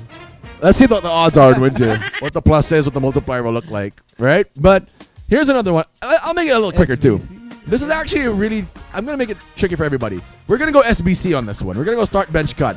But I'm not going to mention Marcus Douthit because Marcus Douthit served maybe a little bit too quick a time as a Gilas import. Andre Blash, definitely. Justin Brownlee. But I'm going to throw in a kicker here, guys. And everybody in the comments, let me know what you think. We're going to go Justin Brownlee. Coach, we're going to start with you. Andre Blatch and Jordan Clarkson. Start bench cut. Of course, number 1. Brownlee. Wow. Oh. You start Brownlee Oh. over Jay Clark. Oh. Go ahead. Because he proved it something eh. But then again. So, of course, Jay Clark and then... You're gonna cut Blotch. Yeah. You're gonna cut Blotch. Yeah, we're gonna cut. After Blotch. all he did for us. Yeah. When we had to go up against Yijan Leon, Hamed Haddadi. Well, we got Brownlee first, then JC, Then you're gonna go Blotch. then we go Blotch. Chan? If we would talk about medals, no, probably I would. We would talk about results. I mean, No, you want to? Oh, excuse me. You want to get the impact of the guy of the guys kasi. No, so that's kaya yun yung start din Kacho. The impact. throw everything out, the talent. Who do you have? Who do you start? I would have Blatch. You're gonna start Blotch? Yeah. Wow. I think Blatch would be the standard for naturalist players. I think he played his hearts out during the Again, this was Spain. World Cup. Yeah. He went back again. He played despite him being unfit during. I think his mother got sick, and that's why he went back here. It took too long for him to went back and prepare for Gilas. Yet he came back. He got the I think silver under Coach Tab. Correct. And I remembered when he played during the I think FIBA something that he refused to play for his Chinese team when it went up Correct. against Philippines. Correct. Because he don't want to play against his co-Filipinos. Correct. I So, remember that story, yeah. Blatch he has the epitome of not just being a naturalized player, but he's a Filipino by heart. And I got Brownlee at the same Wow, you're gonna cut Yeah. Clarkson? Oh wow! because wow! the thing here is Brownlee had been here in the Philippines for quite some time. He knows the culture of Filipinos, and he got the gold medal in the Asian Games. The thing about Jordan Clarkson is he's not always here, and I think Jordan does not have the medal to prove also that he's the best naturalized player. So, but if you would put in the skills, the talent, obviously you would put Jordan Clarkson at number 1. You would start Jordan Clarkson at number. But if the question is being an epitome of a naturalized Gilas player, I would put Blatch as the standard. Then I would put Brownlee. I'm gonna have to fight the both of you on this one because there's no way in the world I'm gonna cut JC. Let's just make that clear. And I'm not gonna cut Jordan Clarkson. Now, you two are basing it off of narratives Yeah. and the context of which these guys have already contributed to the Gilas program. I'm gonna base mine off of simply put the skill and what would be the biggest impact for these guys out on the floor when you put them out on the floor. Andre Blatch has done so much for the country during a time where the big man was a very big thing back in the Asian region. Again, Yijan Leon, Yao Ming, Zhou Kui, and I believe, again, Hamed Haddadi for Iran. Samad Barami was like 6'8", so you had to have somebody defend the paint. And then, you talk about Justin Brownlee. The thing about Justin Brownlee that I have as a qualm, is that this is the first time you've seen him out on the court in a Gilas uniform and perform at a high level on a big stage.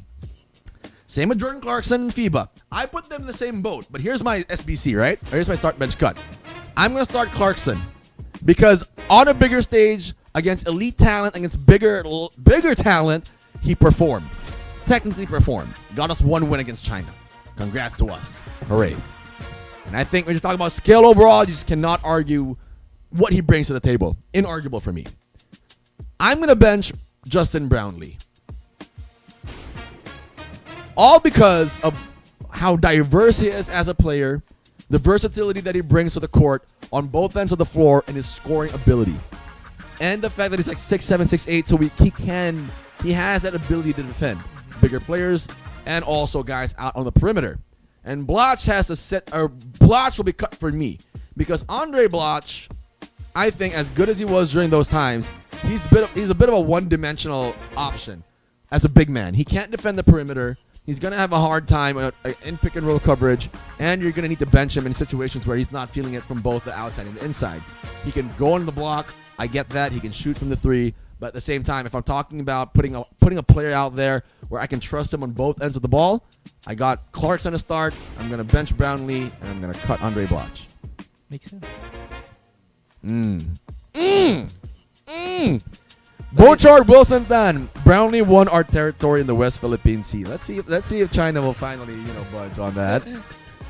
Lee Enrique, El Khatib, Fadi El Khatib, and Joe Wolf for Lebanon. That was also a crazy time. You remembered Fadi El Khatib? I remember Fadi El Khatib. That guy was crazy. Jordan of Asia. The Jordan of Asia. That guy was hard I to remember guard. 2017. He's 40 plus, and he's dominating Gabe Norwood that year. Oh, Gabe Norwood And had he's nothing. 40 years old. He was big. He was a big guard. That can shoot. Can shoot, can drive, can low post. Jeez. The Tiger of Lebanon. I remember that one so clearly too. Fadi El Khatib. Good one there from Lee Enrique. And Joshua Montenegro with a good take. All good players, mainly an issue with attitude. Interesting take. This is a good one too. Marvin Villazon, an avid watcher of the show. Bench Clarkson because he was the NBA Sixth Man of the Year. That's not bad. That's a good take. That's a good take. Cut pala, cut Clarkson daw. Robin- Because he got paid too much. Robin Andrew De Los Santos. Blatch is good, better than Clarkson. I beg to differ. I don't think No. so. I don't think so. Nah. Let's say NBA hardware.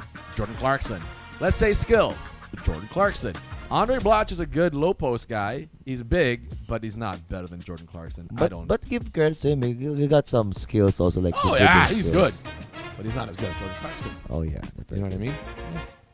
So, let's finally go to one of your favorite segments of this show. Again, Winzir IDs ready. Guess the player that we're going to put up on the screen. And this one is going to be one where we're revisiting his old teams and his current one. And, of course, as well, you can only comment on our Facebook Live. We are also live on YouTube right now, but only on Facebook. Again, our back-end team is ready to roll. They are going to be verifying who the first person who logs the answer correctly. Got to be correct spelling as well. Also, you got to share the live. You got to share the live, folks. Whoever gets this answer correct. This one's going to be hard. Let's go. This one's hard. He was drafted by the Golden State Warriors back in 2001. He then moved on to the Washington Wizards and played there for 8 years. After which, he moved on to the Orlando Magic and then ended his career with the Memphis Grizzlies. This one's hard.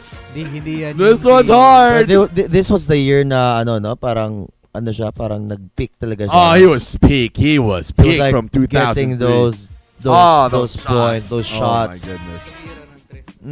He he biglang turned tatalikod. around. Oh my. Nobody's commenting yet because I'm sure they don't guys. know. Oh, this is hard. I gotta agree. This is hard. Like, if we're not giving you clues, you're not gonna be able to guess it. Yeah. All right, Jax, drop everybody a good hint here. Oh. Not Troy Murphy. Not Troy Murphy. He has a basketball shoe. He has a basketball shoe. He was a former Adidas athlete. Yes, He's an Adidas. agent. He's he's an agent. He's an agent. And we mean both on and off the court with what he does with guns. Right? Di, pero na ano rin, yung sapatos yan, gustong-gusto ko rin. Oh, yeah. The His Adidas shoes back in the day. I like love the his shoes. low-cut shoe. Low-cut shoes. I love those. Adidas. I love those. Adidas. Iconic, this player. Right now, he's... I think we have a winner. I think we have a winner. Let me go ahead and refresh the screen. Again. And the winner is OJ Mayo, JJ Redick, Jason Richardson. All wrong answers. Tony Allen, no. Anton Jameson, no. Anton Jameson. Anton Jameson, that would have been an interesting one. Because Pwede, no? it was drafted It by the was- Warriors. oh. Caron Butler. No. Caron Butler, no. No. Right, but the correct answer is France Nicole Ababa, ID number 12409436445. The correct answer is Gilbert Arenas. Agent Zero. Agent Zero. That was a tough one. That was a tough Yung one. ano na, no, yung move niya dati, like, when yung pag tumitira siya ng 3-point, it's like a flick talaga eh. And he would flick it. It was a jump shot too. And then he knock it Like down, Na-injured baby. lang, no? Na-injured lang. ACL pa. ACL, and then he had the issue with the guns. So Yeah. that was not a good look for Gilbert Arenas. So we have a winner. Agent Zero. Agent Zero. Now, talking about somebody who also has a penchant for recreating news, because Gilbert Arenas now does a podcast, which I'm sure you're familiar with. Him, Rashard McCants, Yeah, Kenyon yeah. Martin, all just And talking so much smoke. he's always making bold statements. Oh, he's and, making bold statements. Last week he had this thing about the 90s, which we're Yeah. going to talk about sooner than later. But let's talk about a guy that we also played really well back in the day. We're talking about Yao Ming. Ming Ming. He branded China's team as slackers and warned they will struggle to qualify for future Olympics because of the huge gap with the world's best coach. starting off with you on this one. Is he right? Because China's not looking good right now. They lost to us twice. Once in FIBA, once now in the ASHAD, and they haven't really looked the way we felt that China was supposed to be on the come up. Well, I think it's about the new system for China. I don't know lang when nag-start si coach Shasha. Shasha Vujicic. Basta Shasha yun. I don't know lang when, but because it's really a hard. It's gonna be really a hard. You're gonna have a hard time if you have a new system, and I think also the the language barrier. It's because when I saw the clip once, nabibigay siya instructions, tapos meron siyang translator. Oh, that's gonna be hard because It's gonna be hard. Translator's know what he's saying. Me as a coach, hindi ko rin alam kung ano sinasabi mo, kung tama ba sinasabi mo eh. Di ba dapat yung translator mo talaga like has a good feel of the game, knows what to do. Correct. Pero for me, basketball is a universal language eh. So, just draw up the board, you do this. But still, it's kind of hard for the I believe siguro para ako yung coach ng China. Si Sasha, natakot na ako eh. May trabaho pa ako next game, wala eh, di ba? Next conference because you got lost. You got beaten by Philippines twice pa talaga. So it's hard for I believe for the coach. John? I think when Yao Ming quoted this the term slackers, he identified two kinds of slackers. The players who don't want to practice, who don't want to devote themselves to win the games, and those players who who doesn't respect the opponent and expecting that they already won the game. I think Yao Ming referred to these slackers during the Gilas Pilipinas game where China relaxed and eventually lost. He's correct. There is already a huge gap for China. China's golden age on basketball has already is done. Sunset. Yeah, Shoki, NBA talent, but always in and out. True. The roster of China. For Asia, I think the golden age of basketball probably with the Philippines, because we got gold, baby. Yeah, Philippines have. It's a golden age for the Philippines right now. Lebanon with Arakji. Jordan with RJ. Ibrahim and RJ. So, China, Iran, they're on Iran. I swear. They're on rebuild. Iran, I swear, when I saw them, it looked like it was just their JV team out there. They're in rebuild. So, Yao is correct. It would be really hard for China to qualify right now. Unless, as China's tradition, they're usually Chinese are hard workers. True. Yeah, so that's why Yao quoted not happy with their players because, their players probably expected to win against Gilas directly. They probably did. Yeah, and out of nowhere, Gilas played really well in the second half and beat them. So China, Yao Ming is He's correct. very disappointed. He's like the Chinese version of Chot Reyes right now. Can say that. For true. Can say that. It trended actually on the China app, like their TikTok app. Pero grabe nga, di ba, yung mga Chinese downs, tinira pa TV, like they going wild. Even their they're commentator in live game smacked the table when Justin Brownlee made the 3. Oh. So, That's a big. lot of disappointment in China right now. Bokard Wilson Tan, Yao Ming, the man who can't be moved on. That's a good one. That's a good one. Oy, mahabol. Mahabol ba? Nasaan yung I like that one. All right, we're going to keep you fans on the edge of your seat right now. We're going to go with another game. So same thing. Winzir ID is ready. Got to be a verified Winzir ID number. Then we're going to put this one now is a little bit different. We're going to go with guess the nickname. You're going to guess the nickname and correct answer. Got to be the correct spelling. You got to share the live right now, the one you see on your screens. And here we go. I think Yao, China's always been the most dominant team in Asia, especially during Yao's era. China's advantage has always been their height. Well, that's also true. All right. Who is known as the Blue Arrow? last week. I think this was last week, yeah. Last week. Yeah, we had this. This is a gimme. This is a gimme for all the fans out there and everybody watching. This is a gimme. who is known as the Blue Arrow. I like this one. I like this guy because he was doubted by so many people. And again, so many people laughed at me when I called him an all-star. Not only is he an all-star, he's a superstar in the NBA. Player na to. Oh yeah, I love this But guy. he can walk the talk. He can walk the talk for sure. This guy, the Blue Arrow. I think we have a couple of guys already with the. I'm gonna pop up the screen now. Everybody's got the comments. They're blowing it up. Yeah. Oh, and this guy again. Avid. Shout out to Datu Pope Francis. Siya na naman. Siya na naman. He moves fast. That's all. That's what I'll get. Like verified ID. Boom. Answer. Boom. But you know who's missing? Clank. Clang clang. Yeah. He's Lele is not- missing yeah, too. I haven't he's seen not- Lele tonight. Interesting. Ikaw ba naman pangalan mo, Dato Pope Francis, di ka mananalo. Yun nga eh. Dato na, Pope pa, Francis. It's a juice. Oh, malapit sa Diyos. Congratulations to 720069-707 Dato Po Dato Francis. Po. The correct answer is Jamal Murray. Boss, ang dami mo ng panalo dito ah. So, bro, I think he's just winning on free bets. Probably free bets, right? Okay, I think we're just waiting for the back end team. We're good. All right, we're gonna keep moving on here. So, in Cebu, and we're gonna introduce this concept to a lot of people in Cebu. And Dato Po Francis, again, shout out to you, sir. You are what we need to give out again awards for super fans. Super fans. Dato po. Holy Dato Pope Francis. All right. And we're going to talk about the Metro Cebu Basketball League. This league is absolutely catching a lot of people's attention. So many fun things that happened over the past couple of weeks. And the MCBL, for everybody who's watching right now, whether you're from Cebu or Manila, you're going to get familiar with the MCBL because it's going to make noise, not just here in Cebu, but out there in Manila as well. Competition Coming. here is really tough. Oh, my goodness. Seriously. You're all going to get a taste of what Cebu basketball is for real, right? Because we're going to be bringing that, or there's going to be news being broken very soon that you're going to see it a lot more in Manila as well. But, Coach, let's go to you here. I think we're going to talk about a couple of the matches from this past week. Talking about the MCBL right now, what's been so surprising for you so far?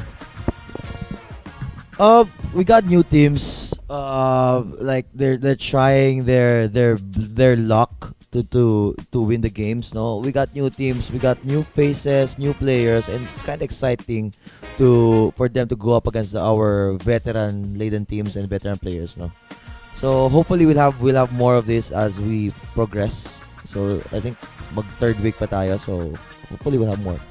And the MCBL has absolutely been littered with a lot of amazing talent over the years. True. Let's talk about a couple of the guys. I think they're going to come up on the screen here real quick. First guy, players of the game right now. For Dennis Martin Lacerna, I think this guy. This is your guy, huh? This is your guy, right? Yeah, I played against him last night and we got dumped again. I like him because nobody really knew who he was until last MCBL. Yeah. When he shocked the world, when he shocked Gremlins, when he was on Strato. the Strato Builders. Finals. That was crazy. And it was all on the back of this guy. The one you're Yeah. seeing on your screens right now, Dennis Martin de la Serna, a name that needs to be recognized a little bit more. And he was the best player of the game. Arteta Builders, they're looking good to start the MCBL, or to start their MCBL campaign. And we got to talk about Kirk John Mata as well. 18.7 boards, 3 assists for JPT. Talk to me about Kirk John. Chan, what do you like about this guy? For JPT. The guy beat us last night. Oh, yeah. Actually, during this game, we were competitive during the first half. I think the biggest advantage about the veteran teams is their chemistry. Artera and JPT have this. And they practice. They're intact. Kirk John Mata is a great, legit shooter. We had a hard time against him. And the height of JPT, they have Alforque down low, which is very hard to stop.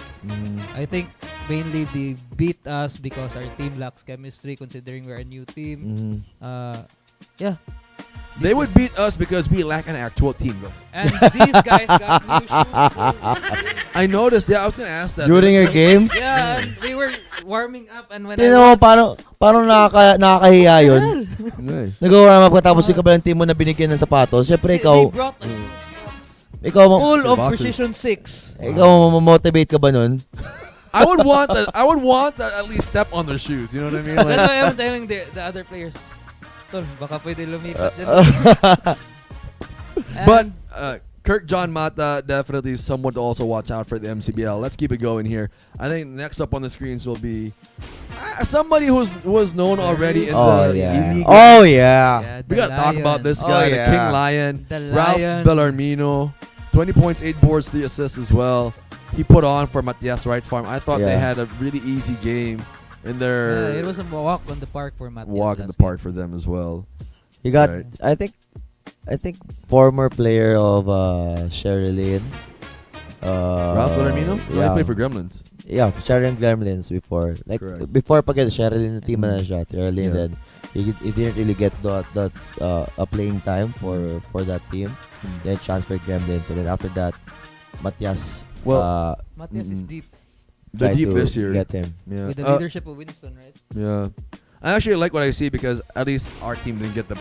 At least our team wasn't the worst this week. And then of course Jared Sebial for Onins Trading. Onins is not the same team, but coach, talking about Onins, will they have a deep run this year? Well, I said nga nung I was calling this game, I said Onions will be a hard. They will have a run again for the championship for this season, I believe, because they got bigger, they got stronger, They're they got they're intact. they're intact. Not really, but then they got the main players. Is there Butaya is there, Butaya. Rokinaza is there, and then they got the big guys. Diba we said before what they're lacking. I think Navajas now, like si Navaja, yan si Navaja, Sabial, meron na kasama si Navaja for a big guy position. So I think this year it's gonna be I think your favorite team will be. Oh yeah, finally they'll make it. Will So be your favorite team is not Bollerhood. Oh, we're gonna come up on the screen in a bit. We're gonna come up on the screen. I watched the game of Villarmino. No, Mm-mm. when I watched the game, I was the way Villarmino attacked the basket. Like I know already that he wants to be the best player of the game. Yeah, there's a lot of Like, he's aggression bullying the going into the rim. bullies during Yeah. that game. All right, next one up on the screen we have Rio Desamparado and La Sola. So I'm no stranger to what Rio was doing in this game. That much I can tell you. He was absolutely giving us the business. 147. So again, I'm happy that we didn't get like. So where's your team there, Japet? Oh no, it's like that small little screen right there, right beside the final score of 104, How's 147. the feeling of playing center in Boulder in I CBL? told Jax that I thought I was done playing center in Roadstar, but I'm gonna have traumatic nights because every time I step onto the Roadstar court, I'm always playing the 5, Jax. Why am I always playing the 5? Sino ba ibang big man nyo? The only other big man on our team was wide, not height gifted. Right? So there was no other choice. And General John Rio, you got to give him credit because he was very aggressive throughout the entire game, was knocking it down from deep. And I also want to tell you the story, right? So I told you that I was a fan of the USC Warriors in college, right? Yeah. And one of the guys I was a big fan of was actually Giovanni Padillo. Yeah. He was the coach of Baluarte. Yeah. So it was a really cool moment. I got the devil. Hey, coach. I was like, hey, oh, I watched you in college. I watched you in college. I remember that. Yeah. So I got the dap up coach Giovanni Padillo, and again, shout out to him. It was really cool. And I actually thought Civmec Baluarte was a school. Apparently, they're not a school. No, it's a company, construction company. Yeah, that's what I figured. Of Marshall Baluarte. Marshall Team Baluarte. Let's talk about the Strato builders who lost De La Serna but gained Paulo Desamparado, who I believe was struck in the face. There's only one reason. Look at the lineup, Japet. Oh my goodness. It's very the height is very identical. So probably a lot Yeah. of players were probably 5'10", 5'11". Yeah, I can say the same for us too, Chan. The height is very identical too. But 5'8 lang. Not 6 plus, but definitely 5'8", you know. But how do you see this, coach? What's the new stuff on Stratoville? Well, I think they're Mondico. they got Dico already, but I think with the lack of De La Serna, It's going to be tough. it's gonna be tough, but pero yung last season kasi hindi naman masyadong naglaro si De La Serna talaga eh. I think 2 or 3 games lang talaga naglaro eh, and then the playoffs only. But I think this team, if they just keep it like this, I think they will have a run again for the Final Four. And I think they got bigger, they got heftier, they got more team, they got more players right now. And So, Tangayan is still there, right? Tangayan is still there. Tangayan still there. I don't hindi ko pa nakakalimutan yung against Gremlins nila, no, how they played the Gremlins now. So with those offensive rebounds, I think they're gonna have a run for this year again. And then we got to talk about Mark Lasola. ARQ is loaded this year. They have a lot of really good guys who have played in the MCBL in past editions, who are MCBL veterans, I'm sure. Yeah. That's what we can call them. Yeah. But talking about ARQ, Coach, what are their chances for winning it all this year? Well, knowing the team owner, Jason Arquesola, is a very competitive guy. He loves to win always. But then again, we got teams. The way we bracketed the teams, we balance it. This is like, hey, we know this guy going up to other guys. Really? I don't feel the balance. Coach, balance, Coach. Oh. Pero at JPT first games namin. Oh, balance pa yun. No. Basically, you got top 6 for the teams. Binalance na namin yan because we know some teams also na ganung kalakas. Yeah. So, but again, for ARQ Builders is backed by a great team owner. So, well, I don't know if they will go again for the championship. Shout out to Coach Martinez. Oh, shout out to Coach Martinez, but definitely they will be on the top also. I expect them to be at the top. So, speaking of the top, let's see who can get the top answer this time around. We're going to go with another game. Winzir ID, verified ID numbers ready. Wrong spelling, wrong. You must also share the live. And you can only comment and you can only win here via our Facebook campaign, not on YouTube. Again, we're live and loud. Or we're live and loud on YouTube as well, folks. Here we go. Guess the nickname of the player up on the screen. And I think we did this last week as well. We did do this last week. So another gimme out there for everybody. Let's do this. Who is known as Superman? Marvin Bilazon, I'm glad to discover MCBL through Winzir, hoping that this guys will be the future of Philippine basketball. I like that. Wow, we don't know. Hindi natin we alam. have- We already have a couple of MCBL players who are playing in Sasapi, which I think is a very good thing. We also have a former MCBL player who's now playing in the NCAA in Manila. Mm-hmm. Shout out to Joshua Bancale if you're watching, or Jeko Bancale if you're watching. So a couple of guys already making a name for themselves, not just here in Cebu, but out there in Manila as well. And I think we already have a winner for this particular game. Here we go. Is it?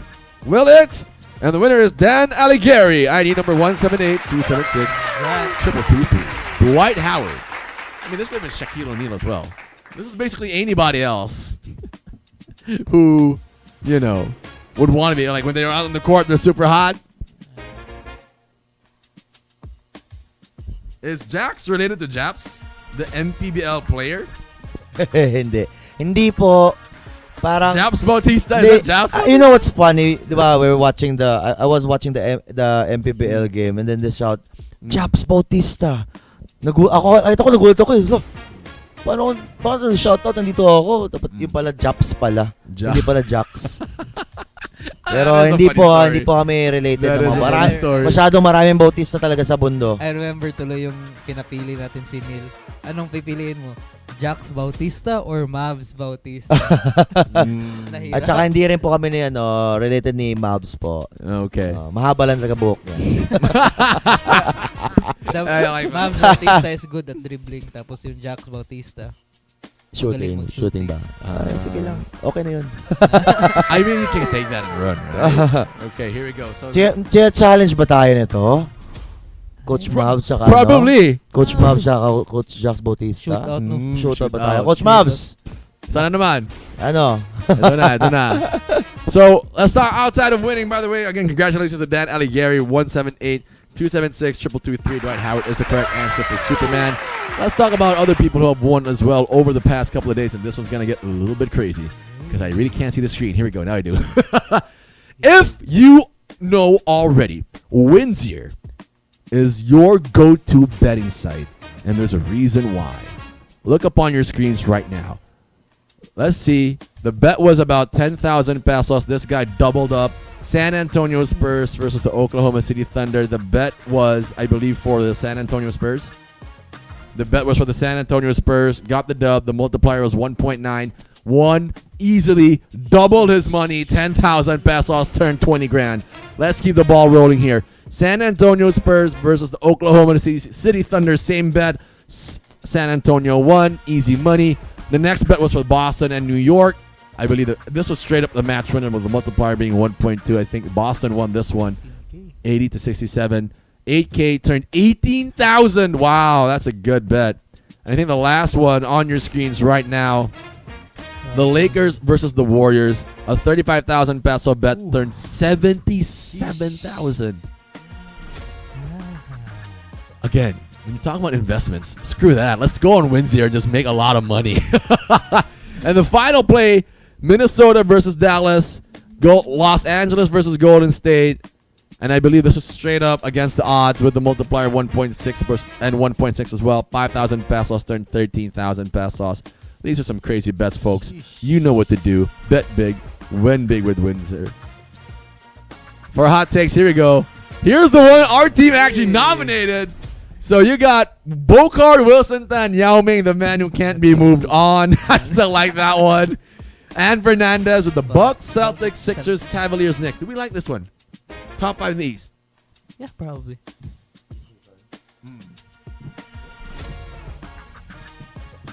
The Knicks. Top 5. Okay, here we go. Let's vote on this one. LeBron will win his 5th championship and 5th Finals MVP next season. Alvin Hernandez cementing his legacy as the GOAT. Stick. And Niv Salas is still my favorite for stick fight. I love this one. This is hilarious. Who do you have? Who won the best comment of the night?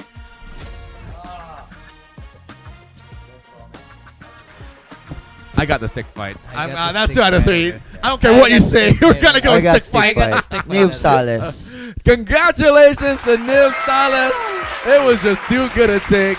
Though I think the one that would have competed was Bokart Tan's Yao Ming, the man who can't be moved on. I think that was gold. And Fernandez says, and Alvin, because Alvin Hernandez's take is very common. I think this one's a very good take, but let's see if it can actually happen. And Fernandez's take is good as well. Bucks, Celtics, Sixers, Cavs, Knicks. I think that could be the 5th, the top 5 in the Eastern Conference. That could be very fair and well to say. You never know. But again, but the stick fight, man. The stick fight is just a winner for me. Oh yeah, both of them. Chet and they have nothing to flex. They have nothing to flex, you know. Yeah. But their height is something to be flexed. Correct. And that is a wrap for today's Grand Slam Thursday. Keep an eye out. Correct. Keep an eye out for upcoming announcements, new games, and even bigger prizes. And of course, tune in to watch the Metro Cebu Basketball League. Coach, anything you want to plug in before we wrap it up? Metro Cebu Basketball League, again, every Saturday, 6 p.m. to 10 p.m. and Sundays, 4 p.m. to 10 p.m. We are live in Cebu Sports Live, Bucket Vault. And we also want to invite everyone, for those near sa Roadstar Pardo, you can watch the games live talaga. You can just go upstairs. Just go up to Roadstar, Basak Pardo. Those who are near Pardo, you are very much welcome, and we'll have a halftime halftime games. Halftime game. Yeah, we'll be giving out What are we doing? some challenge. What challenge? Like one guy. You have to score the layup, the free throw, the 3 points, and the half-court shot. Can the players join? Yeah. No, only the crowd members. crowd member. Pero kung crowd member ka sa ano, The staff. If crowd staff? member ka, you're still waiting. Pwede. Crowd ka. Oh. So, ang gagawin I like natin it. dyan, we'll have 2 Pakulo. minutes. 2 minutes on the clock. One guy here and one guy here. Whoever finish first will get a prize. Okay. We're But if they don't make the big time shot, now. nothing. Nothing, of course. John for Bucket Vault. Yes, they just look up Bucketball PH at your Facebook accounts and watch, and mag-abang kayo ng basketball updates and memes. We do memes. I see. I've seen the memes lately. Yeah. PH. So yeah, enjoy our contents. And for myself, at Grind Time Sports, we're going to bring you all the latest fun news when it comes to the world of basketball. And, of course, for everybody here at Winzir, for Jax Bautista, Jeff Quinola, Christian Montefalcon, and the guys in the back, if you had a blast today, and I'm sure you did, remember that the excitement does not end there. Whether it's on the virtual casino floor or right here on our live stream, remember to keep the thrill alive and the bets bold. From all of us here at Winzir, thank you, and see you again next Thursday. Grit, power, intensity. Want to feel all those in just one tap? Be on top of every game with just one glance. Be in the zone. Feel it in your core. Then be 1 inch closer to that victory roar. Embrace the pulse-pounding rush of taking risks. For every bell ring, every buzzer beater, and every goal. The cheers, the tumbles, the grunts and hustle. Oh man, that's gotta hurt. So, what's holding you back? It's time you call the shots with your newest game day companion. Win from within.